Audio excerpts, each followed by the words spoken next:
श्री स्वामी समर्थ. जय जय स्वामी समर्थ. तर मित्रांनो, गुरुपुष्यामृत आज आहे, त्यामुळे आपण गुरुपुष्यामृतमध्ये कोणत्या वस्तू खरेदी करणं अशुभ आहे आणि कोणत्या वस्तू तुम्ही घरी घेऊन येऊ शकता हे आज आपण या व्हिडिओतून बघणार आहोत. तर या कालावधीमध्ये खूप असा शुभ काळ मानला जातो. तुम्हाला तर माहीतच आहे की या काळाला अमृतासमान मानलं जातं. तर या दिवशी तुमचे जे ग्रहप्रवेश आहेत, वास्तुशांती आहे, असे कार्य केले जातात किंवा तुमची नवीन खरेदी असेल, वाहनांची खरेदी असेल, प्रॉपर्टीची खरेदी असेल, असे कार्य या दिवशी करणं खूप शुभ मानलं जातं.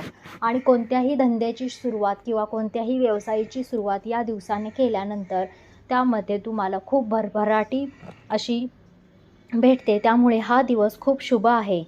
आणि हे पुष्प नक्षत्राला नक्षत्रांचा राजा म्हटला जातो. असे हे नक्षत्र आज आले आहे. त्यामुळे तुम्ही चुकूनही ह्या वस्तू घरी आणू नका, जेणेकरून तुम्ही जे काही माता लक्ष्मीची पूजा केलेली असेल किंवा तुम्ही ह्या दिवशी जे काही कार्य केलेले असेल त्यामध्ये तुम्हाला हानी पोचू शकते.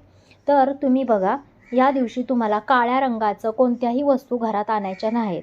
काळ्या रंगाचे कपडे असतील किंवा काळ्या रंगाचं अजून कोणतंही काही असेल ते तुम्हाला काळ्या रंगाचं घरात काही आणायचं नाही आहे. त्यामध्ये तुम्हाला स्टीलची वस्तू घरात आणायची नाही आहे. तुम्ही पितळ्याचं भांडं वगैरे घेतलं, तुम्ही बाकी देवाच्या जरी वस्तू घेतल्या तरी चालेल, पण तुम्हाला स्टीलचं भांडं घरी आणायचं नाही आहे. त्यानंतर तुम्हाला लग्नाचे जे सामान असते त्यामधलं तुम्हाला काहीच घरी आणायचं नाही. असे म्हणतात की ब्रह्माजींना या दिवशी शाप दिला होता मांगलिक, त्यामुळे या दिवशी लग्न कार्याचे सामान घरी आणणं खूप अशुभ मानलं जातं. त्यामध्ये तुम्हाला कोणत्याही प्रकारचं भांडं जे आहे खाली आणायचं नाही आहे. रिकामं भांडं घरी घेऊन यायचं नाही आहे. भांड्यामध्ये तुम्हाला काही ना काही भरून घरी तुम्ही आणू शकता.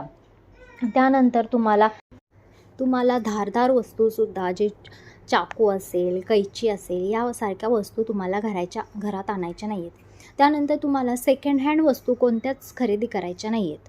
सेकंड हँड गाडी असेल, सेकंड हँड अजून तुम्ही काय खरेदी करत असाल तर ते तुम्हाला या दिवशी अशुभ मानलं जातं. त्यानंतर तुम्हाला काचेच्या वस्तू खरेदी करायच्या नाही आहेत. त्यानंतर ज्या बाथरूमच्या वस्तू लागतात, बाथरूममध्ये ज्या वस्तू यूज होतात, टॉयलेट ब्रश असेल किंवा अजून कोणत्याही वस्तू असतील, तर बाथरूमच्या वस्तू तुम्हाला ह्या दिवशी खरेदी करायच्या नाहीत. तसेच तुम्हाला चामड्याच्या, चिनी, प्लॅस्टिक अशा नकली वस्तू तुम्हाला खरेदी करायच्या नाही आहेत. या दिवशी खूप अशुभ मानलं जातं. एक वेळ तुम्ही कोणती वस्तू या दिवशी नाही खरेदी केली तरी चालेल, फक्त विष्णूंची पूजा केली तरी चालेल, पण चुकूनही या वस्तू खरेदी करू नका. त्यानंतर तुम्हाला काय वस्तू खरेदी करायच्या ते मी सांगते. तुम्हाला या दिवशी चांदीचा शिक्का खरेदी करणं खूप शुभ मानलं जातं. त्यानंतर तुम्ही एखादा नारळ जरी खरेदी करून या दिवशी घरी घेऊन आला तरी पण ते खूप शुभ आणि खूप पवित्र असं मानलं जातं. त्यानंतर तुम्हाला श्रीयंत्र खरेदी करायचं आहे. हल्दीचं जे पाकिट आहे ते तुम्ही खरेदी करू शकता. त्यानंतर शुभ लाभ हे जे मार्केटमध्ये भेटतं, तुम्ही घरावरती लावता, त्याचं चित्र जरी तुम्ही खरेदी केलं तरी ह्या दिवशी खूप तुम्हाला लाभदायक ठरेल.